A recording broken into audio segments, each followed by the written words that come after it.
Estás en Proyecto Ciudades. Dale al botón de suscribirte en YouTube. Es gratis y nos ayudás a seguir creciendo.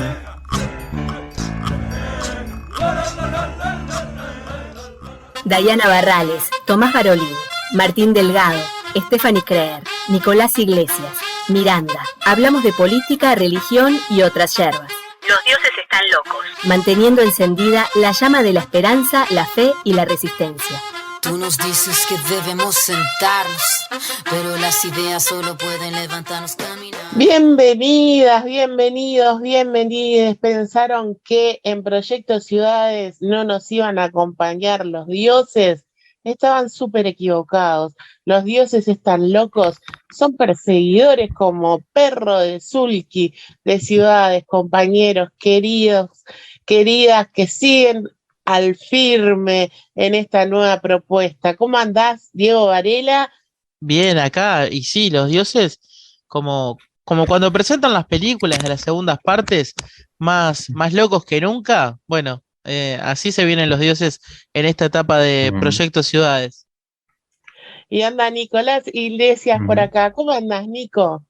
Muy bien, Fernanda, Diego, contento de estar acá en esta etapa loca. ¿Quién dijo que las segundas partes no son mejores? O las terceras, depende de cómo uno cuente. Y bueno, los dioses vienen con un tema que está realmente loco. Hay 200 millones de personas acá a poquitos kilómetros, pero a 300 kilómetros básicamente de Montevideo, que están enloqueciendo con las elecciones en la segunda vuelta en Brasil. Es cuestión de ir, pispear un poquito, bichar un poquito las redes sociales, las noticias. En Brasil está, lamentablemente, vamos a decir, ardiendo Roma por la cantidad de polarización, virulencia. Bueno, podríamos encontrar muchos adjetivos, pero hay un clima electoral muy, muy confrontativo. Y hay un libro que para mí es un libro de cabecera de los dioses. Es un libro que con Dayana Barrales también, cuando escribimos el libro de ¿Qué lado está Cristo?, nos orientó. Se llama Guerra de Dioses, justamente, de Michael Lowy, Religión y Política en América Latina. Y bueno, un poco lo que se está dando en Brasil es como una especie de guerra de dioses, de quién tiene a Dios de su lado, si Bolsonaro tiene su Dios por encima de todos, su Dios bélico más juez y blanco, o está el Dios con nosotros, o el Dios en medio nuestro, como dicen ahora los cristianos seguidores del PT, de Lula, y hay una disputa religiosa muy fuerte. Tema que bueno, ya... Jair Sí. Bolsonaro se autoproclamó el Mesías, ¿no, Nicolás?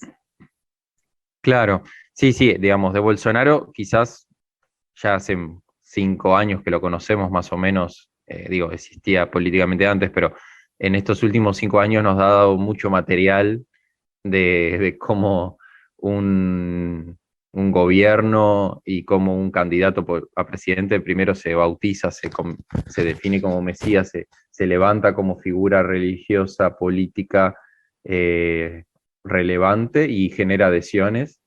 Y luego, bueno, estos 4 años de gobierno en Brasil han sido muestra concreta de cómo ideas religiosas y políticas conservadoras pueden transversalizar toda la política de un país. Pero lo novedoso, porque digamos, si esto de Bolsonaro, menos más, creo que más o menos todo el mundo está enterado y quizás no es tan novedoso ya a esta altura. No digo que por falta de novedoso no sea preocupante, pero lo que sí está siendo novedoso, y no sé si ustedes han visto o pispeado por ahí, es cómo el PT y Lula mismo está haciendo campaña también de diálogo con los sectores religiosos. No sé si eso ustedes han logrado, les ha llegado por el algoritmo o algo. Sí, llegaron algunas noticias de esas que son las que a veces ganan más atracción en las redes sociales, que bueno, te abrían los ojos así, ¿no? Como ganchos, eso decía. Una, que la que más recuerdo, por ejemplo, esas que se viralizan, Lula tuvo que salir a aclarar que no tiene un pacto con el diablo, a ese nivel. Claro. Sí, salió un posteo oficial de Lula, de la cuenta de Lula, donde aclaraba de la cuenta oficial que Lula es cristiano, decía el posteo, ¿no? Entonces, en el posteo aclaraba por qué Lula, todas las cosas que Lula había hecho a favor de los evangélicos y de los católicos, de los cristianos, y que él era bautizado, bueno, hacía todo como una explicitación de por qué Lula es cristiano y que no tiene pacto con el diablo, como decía Diego, que no, porque una de las acusaciones de Michelle Bolsonaro es que cuando ellos llegaron al Plan Alto, ahí a la Casa de Gobierno, habían encontrado que ese lugar estaba dedicado al demonio, digamos, a Satanás. Entre muchas otras, vamos a decir, fake news religiosas que circularon, que PT iba a cerrar las iglesias, que, bueno, un montón realmente, y se inundaron de noticias falsas las redes del mundo, especialmente, claro, porque con esto de las noticias falsas uno puede focalizar, obviamente, con las máquinas de las granjas de troles y con las máquinas de distribución de WhatsApp que deben tener en el comando de campaña de Bolsonaro, que así ganaron en el 2018 las elecciones, ¿no? O sea, en buena parte fue por las informaciones falsas y por la distribución en redes sociales. Bueno, distribuyendo información falsa para asustar, generar miedo y distancia del electorado cristiano, especialmente evangélico, que más o menos es el 30% del electorado total en Brasil. Entonces, en una elección donde el tema, bueno, llegamos a una segunda vuelta para repasar nomás, ¿no? Que donde se esperaba una ventaja más amplia de Lula, algunos incluso especulaban con que Lula ganara en primera vuelta.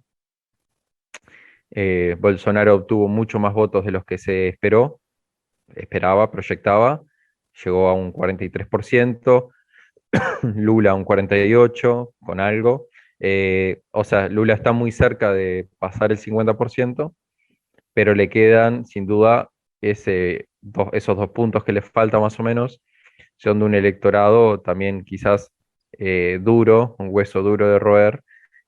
Y lo que iba a decir que realmente es la novedad, esto que estamos hablando, es el cambio de estrategia del PT y de Lula. Ya desde hace mucho tiempo lo venimos. Los que miramos esto ya lo habíamos visto hace muchos años, por lo menos 2 años, que Lula volvió a redirigir mensajes hacia el público cristiano en general y evangélico en particular. Pero sin duda que es un cambio de estrategia que es, vamos a decir, al menos, por un lado, diría, por un lado es inteligente, es estratégico, es pertinente para un partido político que quiera ser gobierno en un país como Brasil, pero también es peligroso, ¿no? No sé Es si... peligroso porque la izquierda y las religiones están unidas. No, es peligroso por la estrategia y por lo que se está dispuesto a transar o no en este diálogo. Porque más que un diálogo, porque bueno, y también hay que tener en cuenta que Brasil es un país muy religioso y desde nuestra sensibilidad, quizás a veces vemos algunas cosas en términos de comunicación que suenan un poco fanático-religiosa, digamos, de la perspectiva uruguaya, digamos. O sea, el tono religioso en Brasil es de una intensidad que también es distinta, ¿no? Pero lo que cuando digo que es peligroso, algunas comunicaciones también, por ejemplo, lo que creo que sí es correcto, es acertado, es aclarar la historia del vínculo del PT con los cristianos, todas las cosas que el PT efectivamente hizo para garantizar la libertad religiosa, que no cerró las iglesias, que es uno de los mitos que se están difundiendo, como que el PT quiere cerrar iglesias, bueno, todos esos que son, vamos a decir, bolazos, son fake news, todo eso está perfecto aclararlo porque uno tiene que ir con la verdad, principalmente, ¿no? Pero lo que sí es peligroso, me parece, es que hay muchos sectores del PT, y también un poco Lula lo está haciendo, están usando la misma estrategia en el sentido de ponerse con un lenguaje religioso de tipo belicista y atacar al otro como si fuera el enemigo, o generar un enemigo en clave religiosa. Y Claro. con esto hay muchísimos ejemplos de decir, bueno, Bolsonaro es el anticristo, por ejemplo. Bueno, entonces empezar a usar las mismas herramientas, vamos a decir, simbólicas, que usa la derecha para atacar a la izquierda, usarla desde la izquierda para atacar a la derecha. Bolsonaro hizo pacto con la masonería, por ende, es satanista.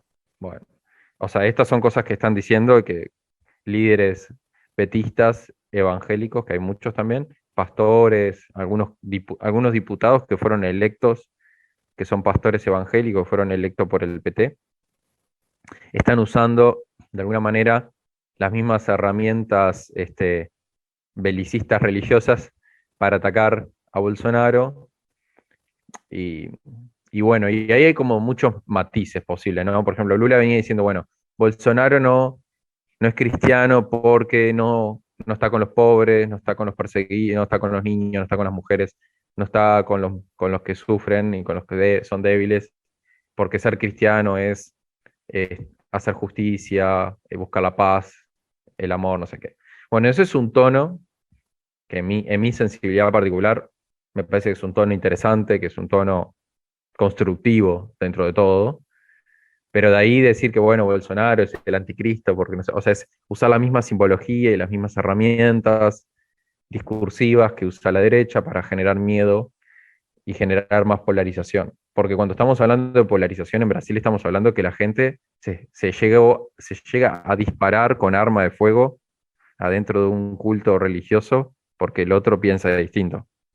O sea, porque también hay que tener en cuenta cuál es el termómetro, o sea, cuál es la temperatura de la atmósfera en Brasil, ¿no? Con este tema que está realmente caldeado, peligroso, confrontativo, o sea, realmente la cosa hasta que arde.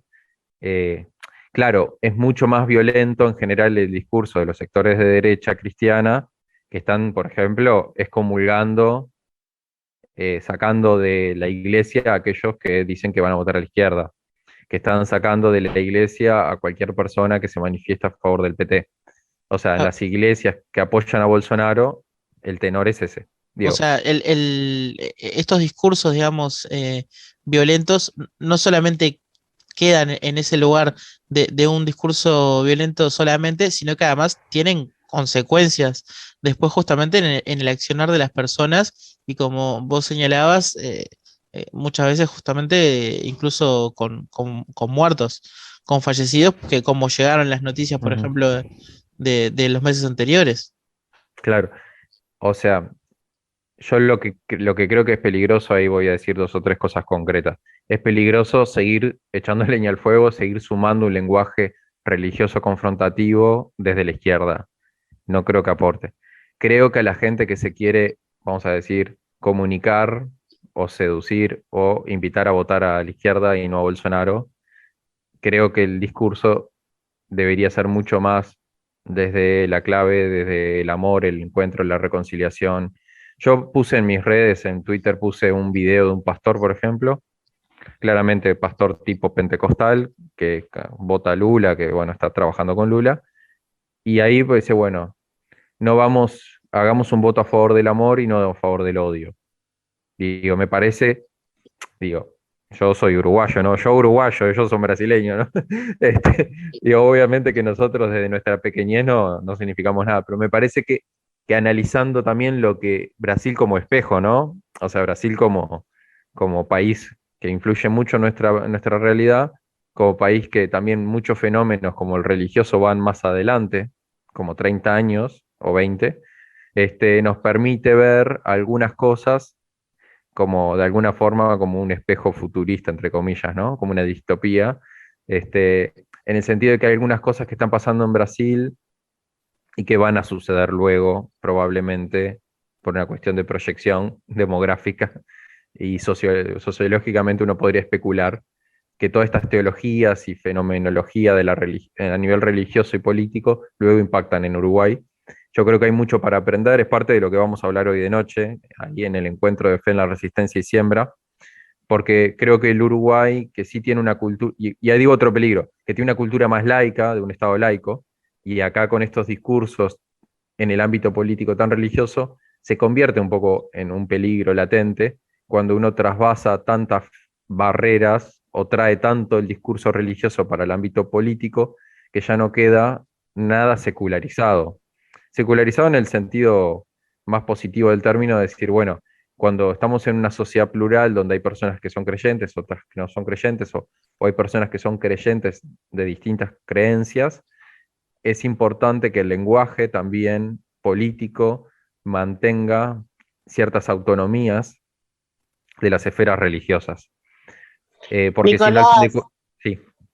a mí me llama mucho la atención en la izquierda, sobre todo, que nosotros podemos decir, bueno, en la actividad que vas a tener hoy va a estar Virginia Cardoso, va a estar Nicolás Viera, va a estar, ay, decime el otro nombre que se me fue, Amanda de la Ventura. Amanda. Uh-huh. Que ellos hablan desde su fe y la política, ¿no?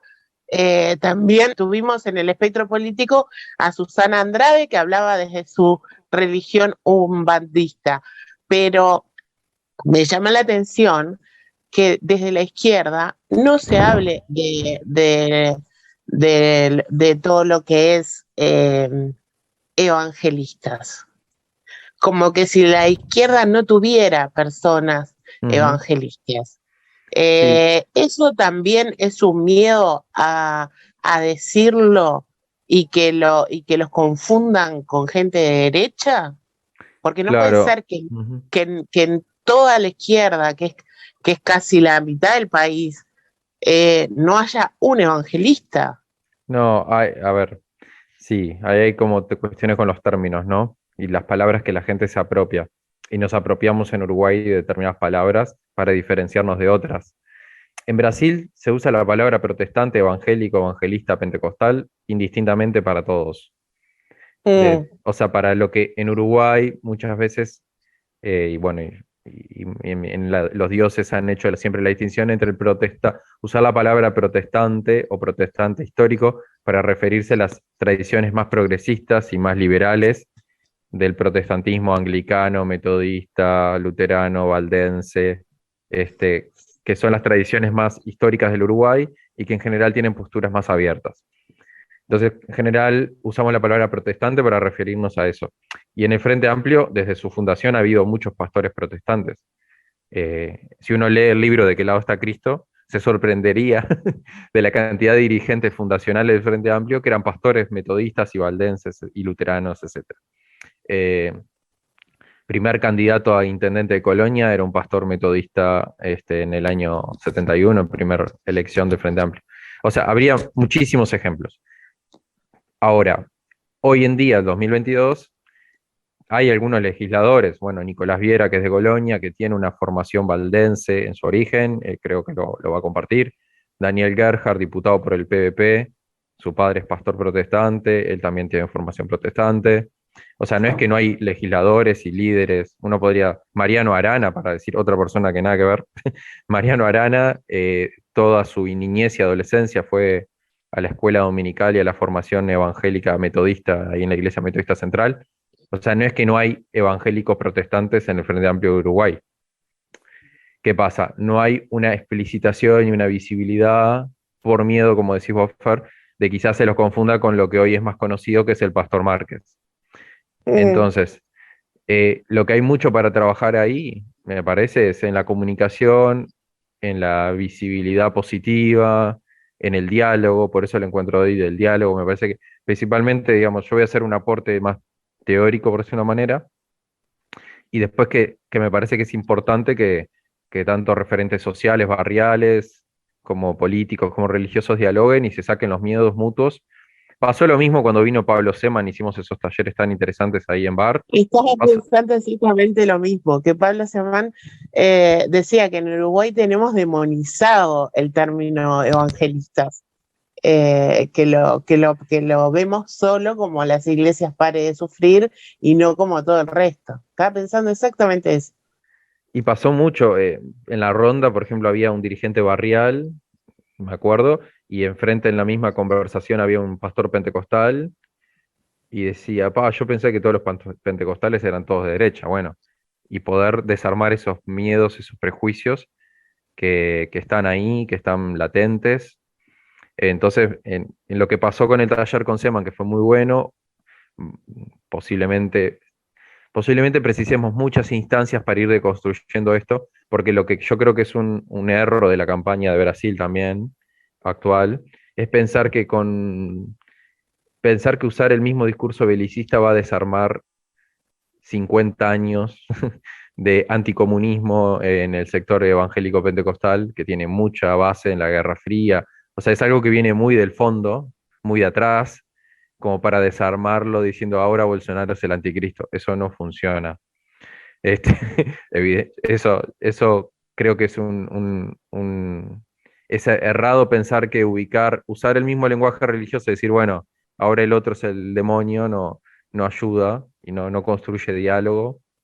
No es, Creo que lo que construye diálogo es estos encuentros, lo que puede construir calidad democrática es conocer la diversidad de las creencias y de los creyentes y de cómo también hay todas las creencias religiosas también dentro de la izquierda en Uruguay, así como en la derecha se han hecho muy visibles, que tenemos a Domenech como Manini, Goni como católicos, o Dastuve como pentecostal, etcétera, o judíos, etcétera. Bueno, en la izquierda también hay judíos, hay católicos, hay evangélicos, hay pentecostales, hay umbandistas, hay etcétera, musulmanes, etcétera. O sea, me parece que eso es lo rico de estos intercambios. Y bueno, ojalá que los que puedan arrimarse hoy a las 7 de la tarde en Siembra, en Sarandí 320, ¿no? Sarandí 320, sí. Va a haber una actividad que se llama Nicolás Como. Religión, política, izquierda y movimientos sociales. Buenísimo. Va a estar nuestro Nico Iglesias exponiendo como académico sobre este tema y los comentaristas son la doctora Virginia Cardoso, la senadora Amanda de la Ventura, el diputado Nicolás Viera, como bien decía Nicolás, Sarandí 320 con entrada libre para todos los que les interesan estos temas de políticas y religiones y religión, que a mí es un tema que Nicolás a través de los años ha hecho que me interesara y mucho, y creo que nos permea a todos. Es el don divino de Nicolás de hacer que nos atrape justamente el tema de religión, incluso para quien pueda venir con la postura más descreída sobre el interés por estas cuestiones. Es así. Y volviendo a Brasil, Nicolás, el segundo, quien quedó en tercer y cuarto lugar, las dos, una mujer y un hombre, apoyaron a Lula en esta segunda vuelta. Sí.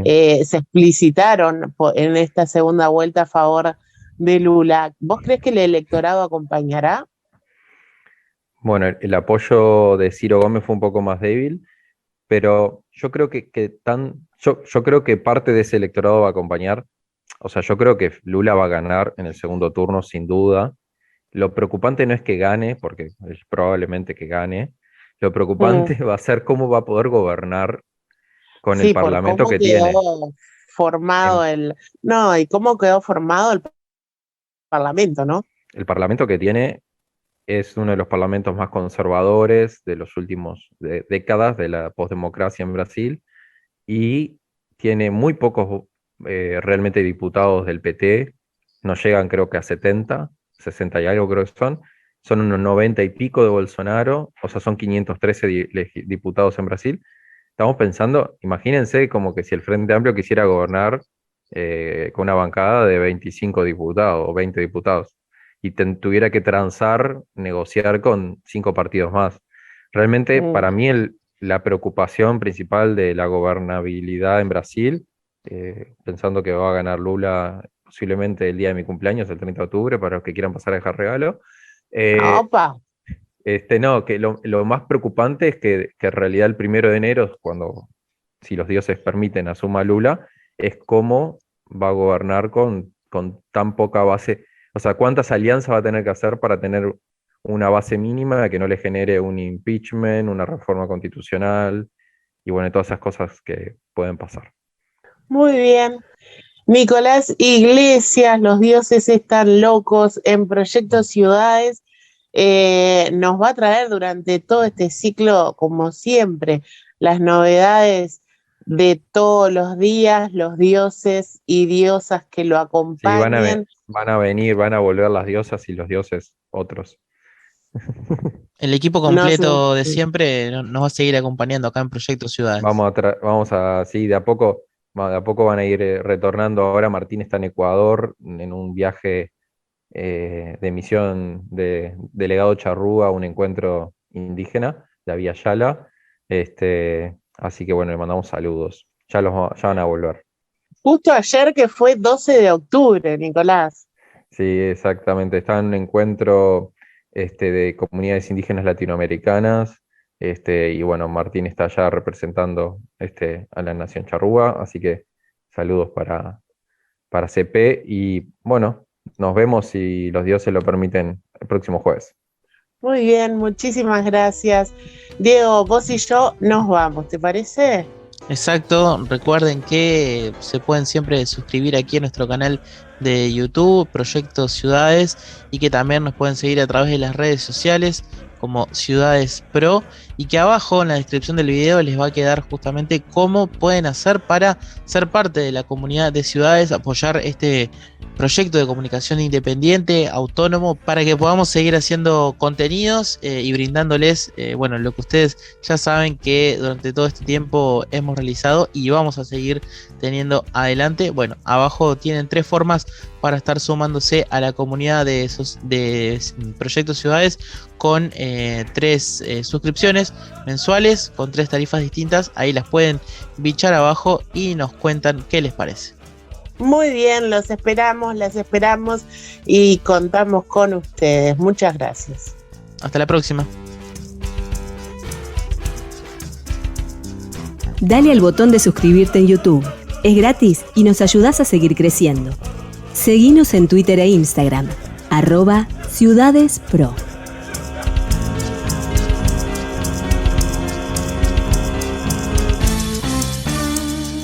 Estás en Proyecto Ciudades.